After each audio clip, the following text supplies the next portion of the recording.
नमस्कार दोस्तों, स्वागत है आपका मेरे चैनल में। हम बात कर रहे हैं उत्तराखंड के बारे में। इसी क्रम में हम बात करेंगे उत्तराखंड के प्रमुख लोक नृत्य के बारे में।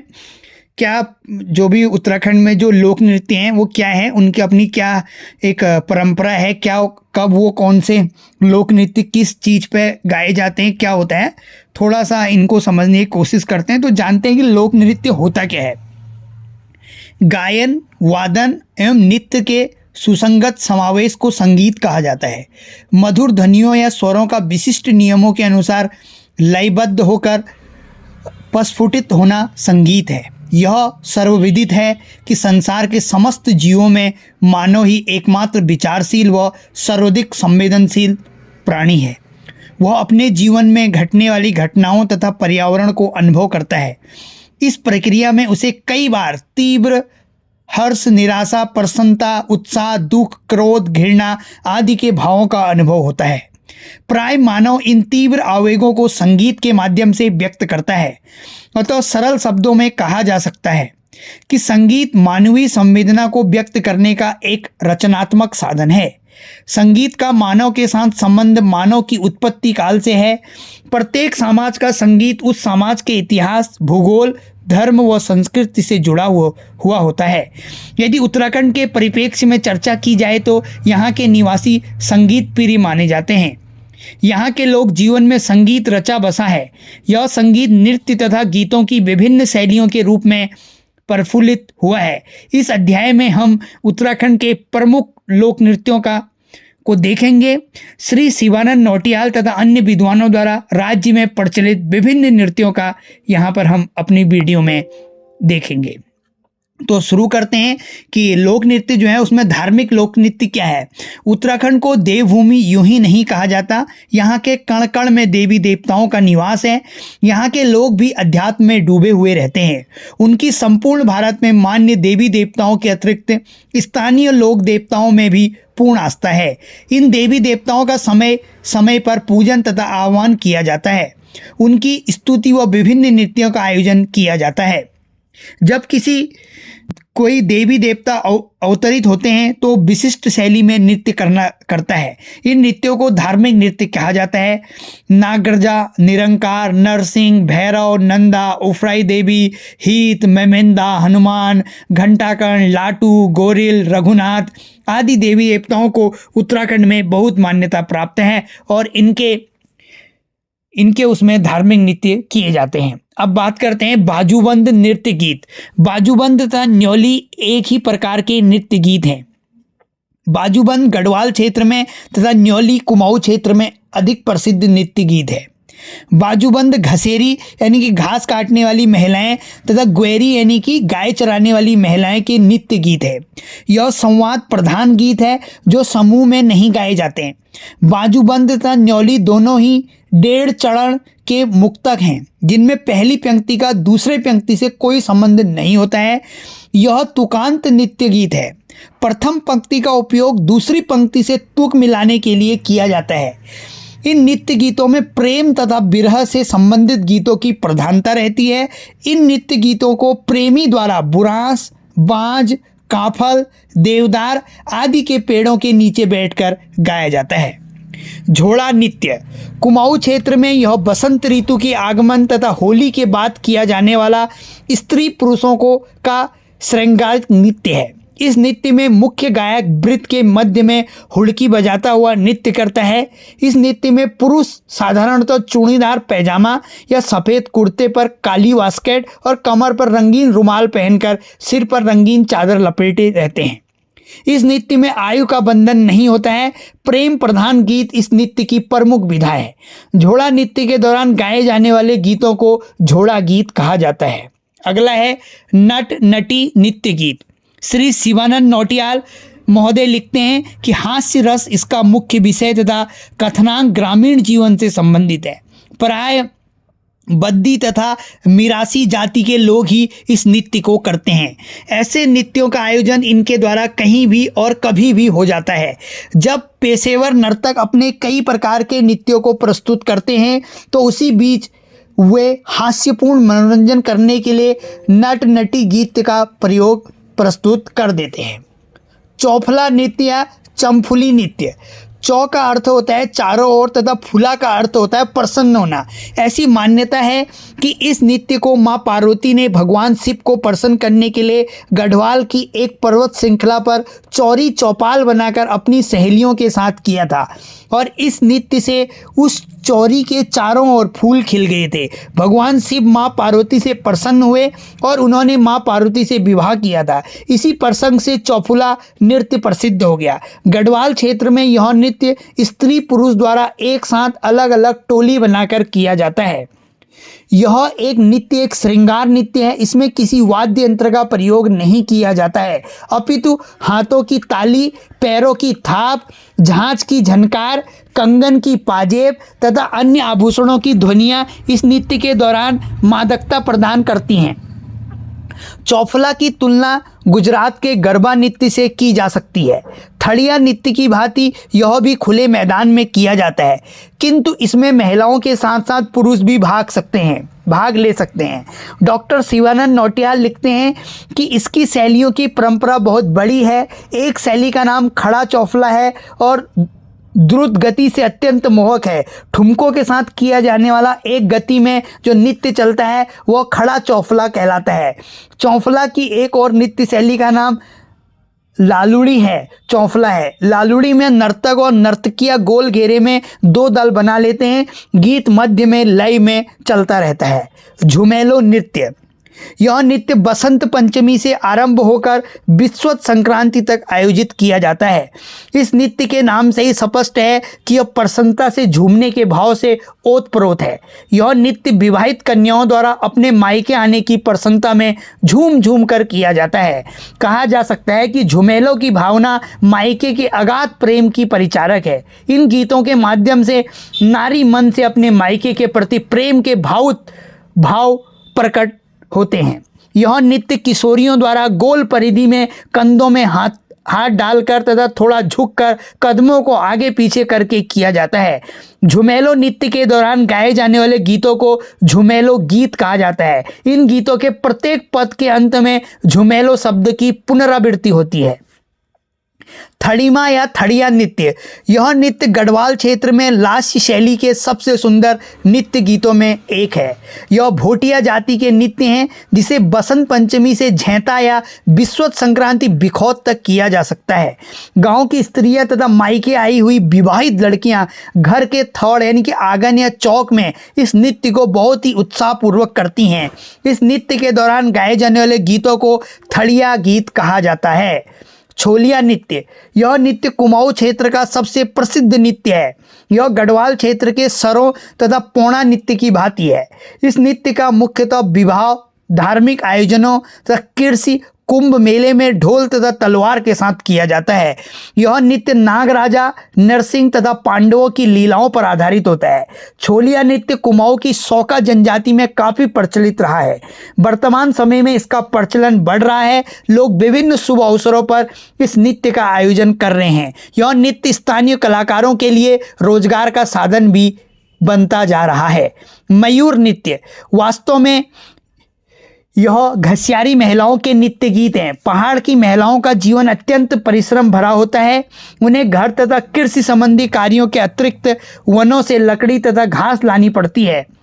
ऐसे में इन कार्यों के दबाव को कम करने के लिए वे कई बार वनों में मयूर नृत्य गीतों का सहारा लेती हैं। इससे उनका मन हल्का और प्रफुल्लित हो जाता है। बासंती नृत्य, बसंत ऋतु का हमारे जीवन में विशेष स्थान होता है। इस ऋतु की उमंग ही बासंती गीतों को जन्म देती है। तीव्र गर्मी के कम होने पर पेड़ पौधे ने कई नई कलियां व पुष्प खिलने तथा चारों ओर हरियाली छाने से उत्पन्न होने वाले भाव से वशीभूत होकर जो नृत्य किया जाता है उसे बासंती नृत्य कहा जाता है।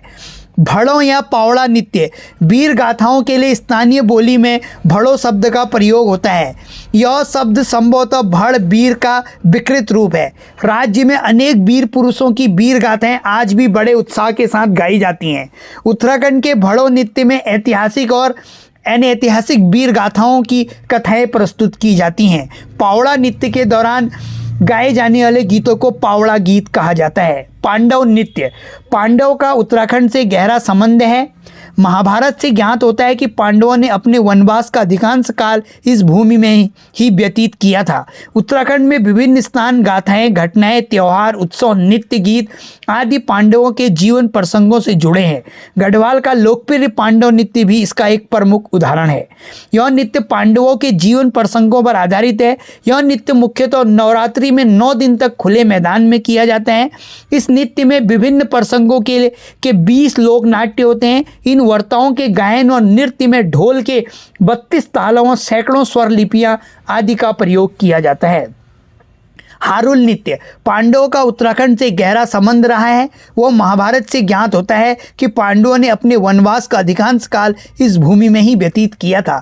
उत्तराखंड में विभिन्न स्नान गाथाएं, घटनाएं, त्योहार, उत्सव, नृत्य, गीत आदि पांडवों के जीवन प्रसंगों से जुड़े हैं। जौनसार जनजाति का हारुल नृत्य भी ऐसे ही एक नृत्य का उदाहरण है। यह नृत्य पांडवों के जीवन प्रसंगों पर आधारित है। ध्यातव्य है कि इसमें रमतुला वाद्य यंत्र का अनिवार्य रूप से बजाया जाता है। होली नृत्य होली एक राष्ट्रीय पर्व है। यह पर्व शीत ऋतु के जाने व बसंत ऋतु के आगमन के स्वागत पर मनाया जाता है। इस दौरान लोग विभिन्न पकवानों, छाछ, भांग के साथ विशेष शैली में जो नृत्य करते हैं उसे होली नृत्य कहा जाता है। चांचरी नृत्य यह नृत्य कुमाऊं गढ़वाल में बसंत ऋतु की चांदनी रात में किया जाता है। इस नृत्य में मुख्य गायक स्त्री पुरुषों द्वारा बनाए गए एक गोल घेरे के बीच हुड़की बजाते हुए नृत्य करता है। इस नृत्य को कुमाऊं क्षेत्र में झोड़ा कहते हैं। चांचरी की गति झोड़े की तुलना में धीमी होती है। चांचरी नृत्य के दौरान गाए जाने वाले गीतों को चांचरी गीत कहा जाता है। इन गीतों के विषय स्वतंत्र होते हैं। घुघुती नृत्य गीत घुघुती त्योहार के अवसर पर यह नृत्य गीत किया जाता है। यह नृत्य मुख्यतः बच्चों के द्वारा किया जाता है। नृत्य विवाहित कन्याओं द्वारा भी किया जाता है। तलवार नृत्य गीत इसके नाम से ही स्पष्ट है कि नृत्य तलवार और अन्य अस्त्र शस्त्रों की सहायता से किए जाते हैं। वस्तुतः यह नृत्य वीरों की युद्ध कला के प्रदर्शन के लिए किए जाते हैं। केदार नृत्य केदार शब्द का आशय भगवान शिव से है। यह नृत्य भगवान शिव की स्तुति के लिए किया जाता है। घसियारी नृत्य घसियारी का अर्थ है घास काटने वाली महिलाएं। देवभूमि में बड़ी संख्या में महिलाएं अपने मवेशियों के लिए घास काटने तथा ईंधन के लिए लकड़ी लाने के लिए वनों में जाती हैं। यह महिलाएं अपने चारों ओर की हरियाली, सुंदर पेड़ पौधे, पशु पक्षियां आदि देखकर भाव विभोर हो जाती हैं और आनंदित होकर जो नृत्य करती हैं उसे घसियारी नृत्य कहा जाता है। छोपती नृत्य गीत यह नृत्य रवाई जौनपुर का एक लोकप्रिय नृत्य है। यह नृत्य प्रणय की भावना से प्रेरित है। इस भावना से प्रेरित होकर इसमें विभिन्न संवाद किए जाते हैं। इस नृत्य के दौरान गाए जाने वाले गीतों को छोपती गीत कहा जाता है। छपेली नृत्य गीत यह नृत्य महिलाओं और पुरुषों द्वारा जोड़ों में किया जाता है। महिलाएं अपने एक हाथ में रुमाल तथा दूसरे हाथ में दर्पण लेकर नृत्य करती हैं। पुरुष हुड़का, मंजीरा तथा बांसुरी आदि का प्रयोग करते हैं। यह एक प्रेम प्रधान नृत्य है। इस नृत्य के दौरान गाए जाने वाले गीतों को छपेली गीत कहा जाता है। सरों यह युद्ध प्रधान नृत्य गीत है। इसमें विभिन्न अस्त्रों शस्त्रों से युद्ध की कलाओं का प्रदर्शन किया जाता है। फोंपती नृत्य यह नृत्य शिशुओं तथा छोटे बालकों के मनोरंजन के लिए किया जाता है। यह पर्वतीय क्षेत्रों के बालकों के मनोरंजन के प्रमुख साधन है। भैला नृत्य यह नृत्य दीपावली के अवसर पर किया जाता है। इस अवसर पर चीड़ की लकड़ी की मसाल बनाई जाती है जिसे भैला कहा जाता है। इस भैला के साथ विभिन्न करतब करते हुए नृत्य किया जाता है। डालियों नृत्य गीत श्री शिवानंद नौटियाल लिखते हैं कि डालियां नृत्य गीतों का मात्र मूल विषय संसार में प्रत्येक वस्तु की क्षण भंगुरता की ओर इशारा करना होता है। यात्रा नृत्य गीत यह धार्मिक नृत्य गीत देवभूमि उत्तराखंड में विभिन्न धार्मिक अवसरों पर देव यात्रा का आयोजन किया जाता है जिन्हें द्योयरा यात्रा कहा जाता है। श्रद्धालुगण इस यात्रा को करते समय जो नृत्य करते हैं उसे यात्रा नृत्य गीत कहा जाता है। बछोड़ो नृत्य गीत श्री शिवानंद नौटियाल लिखते हैं कि इसमें पंजाब के भांगड़ा नृत्य की जैसी तन्मयता पाई जाती है। कार्तिक पूर्णमासी की रात्रि में इस नृत्य को बिनसर के आंचल में अत्यंत कुशलतापूर्वक संपन्न किया जाता है।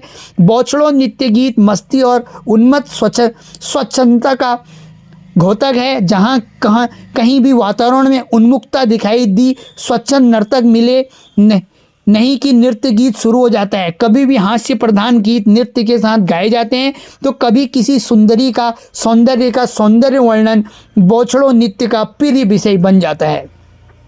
दूढ़ा नृत्य गीत प्राचीन काल में विवाह संबंधी नियम अपेक्षाकृत सरल थे। कन्याओं को अपनी पसंद का वर चुनने के लिए उनका स्वयंवर रचाया जाता था। दूढ़ा नृत्य में स्वयंवर संबंधी विषय को ही आधार बनाकर नृत्य किया जाता है।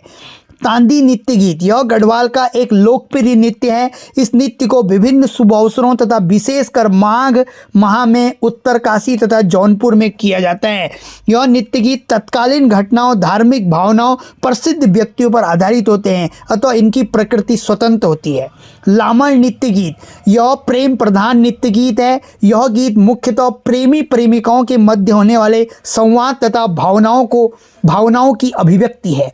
इन नृत्य गीतों में प्रेमी द्वारा अपने प्रेमिका को रिझाने तथा अपने प्रेम की गहराई को समझाने का प्रयास किया जाता है। सुई नृत्य गीत इन नृत्य गीतों में नर्तक नाचते नाचते अपनी कमर को मोड़ते हुए रोमांचकारी ढंग से फर्श या किसी अन्य स्थान पर रखी हुई सुई को अपने दांतों से उठाने का प्रयास करता है। इन नृत्य गीतों को ही सुई नृत्य गीत कहा जाता है। इन गीतों के समय नर्तक अपने हाथों में थाली रखकर उसे बड़े कलात्मक ढंग से घुमाता है। इन नृत्य गीतों के लिए कुशल नर्तक या नर्तकी की आवश्यकता होती है। खुसोड़ा नृत्य खुसोड़ा का शाब्दिक अर्थ है खुश होना, खुशी खुशी कोई कार्य करना। खुसोड़ा गीत भी इसी भावना से प्रेरित है। यह नृत्य गीत किसी खुशी के अवसर पर किसी कार्य को संपन्न करते समय खुशी खुशी किए जाते हैं। छुड़ा नृत्य यह विशिष्ट प्रकार के नृत्य गीत हैं। इनकी विषय वस्तु विशेष प्रकार की है, जिसकी प्रकृति उपदेशात्मक तथा नैतिकता से युक्त है। इन नृत्य गीतों में नवीन पीढ़ी को जीवन का सार बताते हुए अच्छी तथा बुरी बातों के मध्य भेद बताने का प्रयास किया जाता है। बंजारा नृत्य गीत यह नृत्य गीत बंजारों के जीवन पर आधारित होते हैं। जिस प्रकार बंजारों का जीवन अस्थायी होता है, उनके जीवन में नित्य नए अनुभव सम्मिलित होते हैं, उनमें जीवन के प्रति सकारात्मक दृष्टिकोण होता है। उन्हीं भावों को इन नृत्य गीतों में सम्मिलित किया जाता है। चैती नृत्य गीत यह नृत्य गीत गढ़वाल के ओंजी जातियों के हैं। इस जाति के लोग देवालयों में ढोल, दमाऊ, रणसिंगा आदि वाद्य यंत्रों को बजाने के लिए रखा जाता है। यह लोग जो नृत्य गीत चैत माह में प्रस्तुत करते हैं, उन्हें चैती नृत्य गीत कहा जाता है। प्रभाती नृत्य यह नृत्य गीत भी गढ़वाल के ओंजी जातियों के हैं, जिन्हें चैत माह में गाया जाता है। जब चैत का माह आरंभ होता है, तो इस माह के स्वागत में चैत के प्रथम दिन प्रातःकाल इन नृत्य गीतों को किया जाता है। श्याम कल्याणी भी गढ़वाल के ओंजी जातियों के नृत्य गीत हैं, जिन्हें चैत माह के प्रथम दिन देव उपासना हेतु संध्या काल में किया जाता है। चैती पसारा यह भी गढ़वाल के ओजी जाति के नृत्य हैं। इन नृत्यों का प्रयोग इस जाति के लोगों द्वारा अपने यजमानों के समक्ष किया जाता है। बदले में यजमान इन लोगों को दान दक्षिणा प्रदान करते हैं। धियाणा का चैतो पसारा धियाणा का अर्थ होता है विवाहित कन्या। जब यजमानों की विवाहित कन्या के घर में पुत्र जन्म या कोई अन्य शुभ कार्य होते हैं, तब ओजी जाति के लोग शुभकामनाएं देने और बख्शीश लेने जाते हैं। इस अवसर पर वे चैतो पसारा नृत्य करते हैं। कुलाचार नृत्य यह चैती पसारा नृत्य का ही एक प्रकार है, जो ओजी जाति के लोगों द्वारा अपने यजमानों के कुल का यशोगन करने तथा उनसे दान दक्षिणा प्राप्त करने के लिए किए जाते हैं। लांग नृत्य गीत इस नृत्य गीत का प्रदर्शन बद्दी जाति के लोगों द्वारा किया जाता है। यह नृत्य गीत बांस के एक लंबे लट्ठे के ऊपर विभिन्न प्रकार के करतब करते हुए किया जाता है। हुड़किया नृत्य गीत यह विभिन्न प्रकार के विषयों से संबंधित नृत्य गीत है, जो हुड़के की सहायता से गाए जाते हैं। इन नृत्य गीतों के विषय स्वतंत्र होते हैं।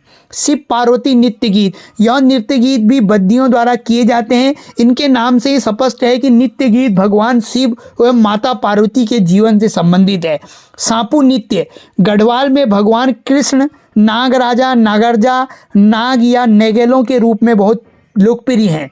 उत्तराखंड में प्राचीन काल में नाग जाति का भी बहुत महत्व था। बद्दी जाति तथा द्वारा नागरजा के जीवन प्रसंग से संबंधित किए जाने वाले विभिन्न नृत्य गीतों को सांपू नृत्य कहा जाता है। दीपक नृत्य गीत। सनातन धर्म में दीपक का अपना महत्व है। विभिन्न धार्मिक शुभ अवसरों पर दीपक जलाना एक अनिवार्य तथा शुभ प्रक्रिया है। दीपक को प्रकाश तथा हर्षोल्लास का प्रतीक माना जाता है। इसी भावना से प्रेरित होकर गढ़वाल में दीपक लेकर महिलाएं जो नृत्य करती हैं उसे दीपक नृत्य कहा जाता है। राधाखंडी नृत्य गीत। यह नृत्य गीत भी बद्दी तथा मिरासी जातियों के लोगों द्वारा किए जाते हैं। इन नृत्य गीतों में कृष्ण तथा राधा की प्रेम लीलाओं का सुंदर वर्णन किया जाता है, इसलिए इन्हें राधाखंडी नृत्य गीत कहा जाता है। Thank you.